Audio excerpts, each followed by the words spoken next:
સૌને મારા નમસ્કાર.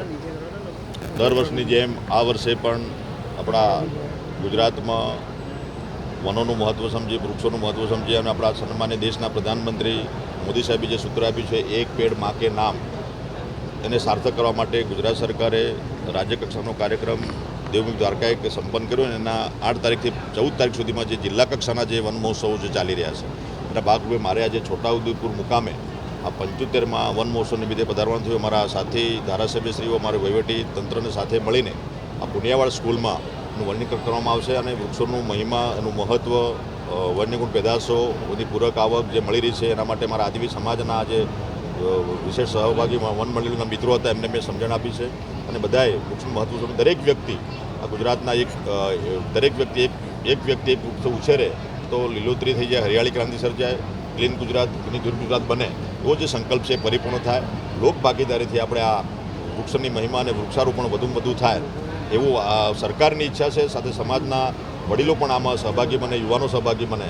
તો હું નથી માનતો કે આવનારા સમયમાં આજે વૃક્ષો આપણે વધ્યા છે પણ સવિશેષમાં વધારો થશે તો ઓક્સિજનની માત્રા પણ જળવાશે અને આજે ક્લાઇમેટ ચેન્જ જે થયું છે, વાતાવરણમાં જે પરિવર્તન થયું છે ફરી પુનઃ એનું સ્થાપન થઈ શકશે. એના માટે રાજ્ય સરકાર અને કેન્દ્ર સરકાર અને અમારા ફોરેસ્ટ વિભાગના કર્મચારીઓ સવિશેષ એમાં યોગદાન આપી રહ્યા છે. સાહેબ, જે ફોરેસ્ટ ગાર્ડના જે ઉમેદવારો છે તે ગાંધીનગર ખાતે આંદોલન કરી રહ્યા છે, શિક્ષણ મંત્રી તરીકે શું કહેશો? જે નીતિ વિષયક જે બાબતો હશે એનો હકીકતલક્ષી રિપોર્ટ અત્યારે મારી પાસે નથી, પણ જે કંઈ એમની માંગણી હશે, નીતિ વિષયક હશે, એના માટે રાજ્ય સરકાર અને ફોરેસ્ટ વિભાગ એના માટે પ્રયત્નશીલ છે અને એનો સુચારુ ઉકેલ આવે એ દિશામાં અમારો જે સરકાર એ દિશામાં કામગીરી કરી રહી છે. સાહેબ, કપડવંજ તાલુકાના શિવપુરા ગામના પ્રાથમિક શાળાના એક મુખ્ય આચાર્ય ગેરહાજર રહે છે, એના બદલે બીજા શિક્ષક નોકરી કરે છે અને બનાસકાંઠામાં પણ એક શિક્ષક વિદેશ છે છતાં એમની હાજરી પુરાય છે, તે બાબતે શું કહેશો? આવનારા સમયમાં એક શિક્ષકની વાત અમારા ધ્યાન પર આવી છે અને અમે હું ઝુંબેશના રૂપમાં અમારી જે 32,000 ઉપરની જે અમારી શાળાઓ છે ત્યાંથી અમે રિપોર્ટ મંગાવીશું ને એ ગેરહાજર રહીને વિદેશમાં ગયો છે અને નોકરી ચાલુ છે એ તો ગંભીર બાબત છે જ, પણ સાથે સાથે જો એની હાજરી પૂરનાર જે છે એ વધુ દોષિત છે.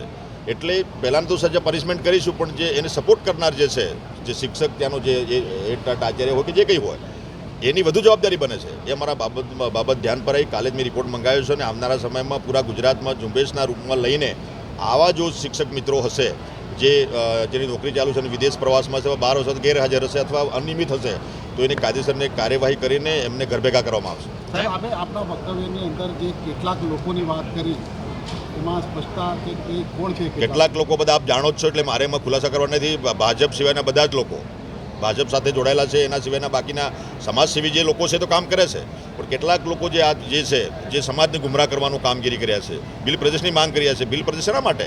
આપણે દેશની એકતાની વાત કરીએ. દેશ આઝાદ થયો 1947માં, લોકશાહી બહાલ થઈ, બધા અધિકારો આપણે 26મી જાન્યુઆરીએ મળી ચૂક્યા છે, હક અને અધિકાર બધા મળ્યા છે, સરસ તંત્ર ચાલે છે. તેમ છતાં સમાજને તોડવાનું કામ, યુવાનોને તોડવાનું કામ, યુવાનો ગુમરાહ કરવાનું કામ કરી રહ્યા છે. એ લોકોની વાત છે, એવા લોકોની મારી વાત છે. આપણે એક જે મોડલ સ્કૂલની વાત છે, મોડલ સ્કૂલની અંદર જે અત્યારે 6 થી 8 ધોરણનું જે ઇંગ્લિશ મીડિયમ ચાલુ કરવામાં આવ્યું એમાં ગુજરાત બહારના જે શિક્ષકો લેવામાં આવ્યા છે, તો ગુજરાતની અંદર એવું ટેલેન્ટ નથી કે જેઓને આગળ સમાવી શકે, એક પણ શિક્ષક નથી એમાં.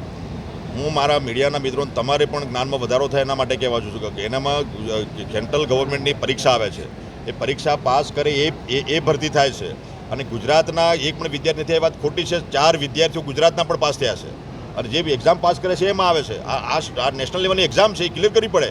એ મોટું દુઃખ આપણું આ છે, આપણા બધાનું, મીડિયાનું અને આપણા સમાજનું અને આપણા લોકોનું, કે આપણે એ દિશામાં આગળ વધી રહ્યા છે. જો આપણે સારું શિક્ષણ, ક્વોલિટીવાળું શિક્ષણ મળશે તો આવનારા સમયમાં પરીક્ષાઓ પણ પાસ કરીશું. યુપીએસસીમાં આપણા વિદ્યાર્થીઓ કેટલા જાય છે, કેટલા વિદ્યાર્થીઓ યુપીએસસીમાં પાસ થાય છે?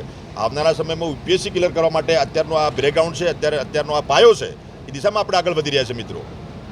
અને એના માટે જે એક્ઝામ પાસ કરીને જે વિદ્યાર્થીઓ, જે ટીચરો જે આવ્યા છે, એ આ સીબીએસસી પેટર્નનો આપણે અભ્યાસક્રમ ચાલુ કર્યો છે. 6 ધોરણથી 6, 7 અને 8 હજી ફૂલફિલ થઈ ગયું છે. ઇંગ્લિશ મીડિયમ સ્કૂલ છે, સીબીએસસી પેટર્ન છે, એટલે શિક્ષકો આપણે ફેથફુલી ક્વોલિફાઈડ ટીચરો ભર્યા છે, પૂરા ગુજરાતમાં ભર્યા છે અને એ વિદ્યાર્થીઓ પણ ક્વોલિફાઈડ છે. ધોરણ 5માં પરીક્ષા આપીને 4થા ધોરણમાં આવે છે, એમને સીધા એડમિશન નહીં આપતા, મેરિટમાં આવે છે અને એડમિશન અમે આપીએ છીએ આમાં એકલે મોડેલ સ્કૂલમાં. બાકી બીજી સ્કૂલો અમારી છે ત્યાં વગર પરીક્ષાએ અમે એડમિશન આપીએ જ છીએ. એટલે આ એવા સ્કોલર વિદ્યાર્થીઓ જશે અને પૂરા ગુજરાતની 34 સ્કૂલો છે, એવી 34 સ્કૂલોમાં જે વિદ્યાર્થીઓ જે ભણે છે, જે લગભગ આપણા જે 12,000 વિદ્યાર્થીઓ થાય, આ 12,000 વિદ્યાર્થીઓ આવનારા સમયમાં આજથી 10 વર્ષ પછી, પહેલાં યાદ રાખજો તમે મિત્રો, આવનારા 10 વર્ષમાં આ વિદ્યાર્થીઓ યુપીએસસી ક્લિયર કરશે, જીપીએસસી ક્લિયર કરશે, આઈઆઈટીમાં જશે અને અન્ય સ્પર્ધાત્મક પરીક્ષાઓમાં આગળ આવશે, એનો આજે આ પાયો અમે નાખી રહ્યા છે. અને એ કેટલાક લોકોને ગમતું નથી, એટલે વિશેષ સમજતા નથી. એના માટે આ મુદ્દો બધો ઊભો થાય છે. બાકી સાથે સાથે 9 અને 10 અને 11, 12 આપણે જે છે ત્યાં આપણે એલએમસીના માધ્યમથી ગુજરાતી મીડિયમ શિક્ષકો અભ્યાસ કરાવી રહ્યા છે, એ પણ છે સાથે સાથે. અને તેમ છતાં ગુજરાતી વિષય પણ આપણે ફરજિયાત કર્યો છે ગુજરાતમાં, કે સેલ્ફ ફાઇનાન્સ સ્કૂલો હોય, ઇંગ્લિશ મીડિયમ સ્કૂલો હોય, ત્યાં પણ ગુજરાતી ફરજિયાત ભણાવવાનું છે. ગુજરાતીના ભોગે કશું જ પણ ચાલે નહીં. ગુજરાતી વિષય પણ અમે કમ્પલસરી કર્યો છે. ગુજરાતીનું જ્ઞાન પણ વિદ્યાર્થીઓને મળવું જોઈએ પહેલા ધોરણથી, એ પણ અમે જોગવાઈ કરીને કાયદો પસાર કરીને એની પણ વ્યવસ્થા કરી છે અને પુસ્તકો છપાવીને દરેક સ્કૂલમાં મોકલી આપ્યા છે, એ પણ સાથે સાથે ચાલે છે. સર, સારી બાબત છે, ક્વોલિફાઈડ શિક્ષકોની ભરતી કરવામાં આવી છે, પરંતુ વર્ષોથી જે લોકો ફરજ બજાવતા રહ્યા છે અને આપણે જે સફળ ગાથા કહી છે કે જેના કારણે આટલું સારું પરિણામ આવ્યું છે, એવા શિક્ષકોને હવે તબક્કાવાર જ્યારે અંગ્રેજી માધ્યમ લઈ જશે ને છૂટા કરવામાં આવશે, તો એમના માટે કોઈ પ્રાવધાન કરવામાં આવ્યું છે કે કેમ? તમારી બાબતમાં સુધારો છૂટા કરવામાં આવે ને, જે અમે શિક્ષકો ગુજરાત સરકારથી જે ભર્યા છે એ તમામ જે શિક્ષકોને અમારી જે ગુજરાત સરકારની સ્કૂલો છે એમાં અમે સમાવેશ કર્યો છે. છૂટા કોઈને કર્યા નથી. હા, કરારવાળા જે શિક્ષક મિત્રો હતા, 11 કરારથી જેમને સ્થાનિક ભરતી એલએમસી દ્વારા કરવામાં આવી હતી, એ એના વિષયના શિક્ષક આવ્યા એ ગયા છે અને એમને પણ અન્ય જગ્યાએ વ્યવસ્થા તમે એની વ્યવસ્થા કરીએ છીએ. એટલે તમે જે બધા જે પ્રિન્ટ મીડિયાના માધ્યમથી જે મેસેજ આપના માધ્યમથી ના જવો જોઈએ, તમને સાચી બાબત આપના માધ્યમથી જાય હું ઈચ્છું છું.